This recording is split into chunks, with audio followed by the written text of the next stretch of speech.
Le plaisir nous revient de vous savoir nombreux sur notre chaîne panafricaine. Bonjour et bienvenue à suivre ces bulletins d'information. À la une de ce matin, le monde catholique en deuil.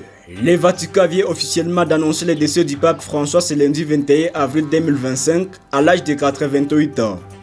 Selon le cardinal Kevin Farrell, Camerlin du Vatican, le souverain pontife est décédé à 7 h du matin dans sa résidence Sainte-Marthe après avoir consacré sa vie au service de l'Église et de plus vulnérables. Le pape François, né Jorge Mario Bergoglio, avait été hospitalisé depuis le 14 février en raison d'une double pneumonie. Malgré une brève apparition publique lors des célébrations de Pâques hier, son état de santé s'était récemment détérioré. Son pontificat, entamé en mars 2013, a été marqué par des réformes audacieuses, une ouverture envers les marginalisés et un engagement constant pour la paix et la justice sociale. Il restera dans l'histoire comme le premier pape originaire de l'Amérique latine et l'un des plus influents du XXIe siècle. Les rebelles du M23 et leurs alliés se sont retirés des villages de Lemera, Bougamanda, Bouchakou, Kabamba et Kacheke dans le territoire de Kalehe et Kabare. Les habitants locaux rapportent des cas de pillage lors du passage, sans toutefois identifier les responsables. Les M23 se dirigent vers Kafoum sur la route nationale numéro 2, laissant penser à un possible renfort vers Kamanyola, selon nos sources locales.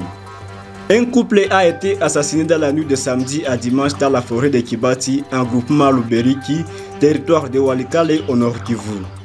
Selon le président de la jeunesse du groupement, des bandits armés non identifiés ont attaqué le couple alors qu'ils dormaient dans la brousse où ils s'étaient réfugiés pour fuir le combat du M23.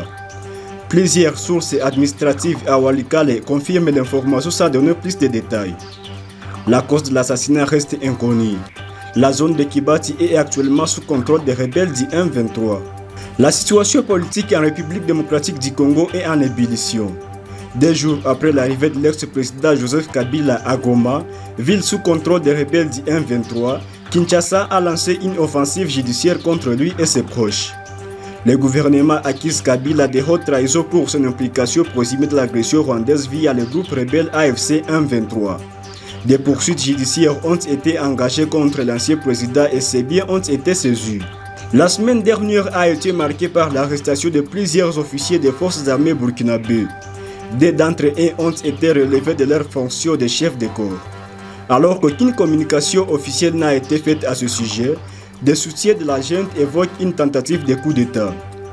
Ils accusent des militaires en exil d'être à l'origine de cette tentative. C'est par ici que nous mettons fin à ce bulletin d'information sur notre chaîne panafricaine.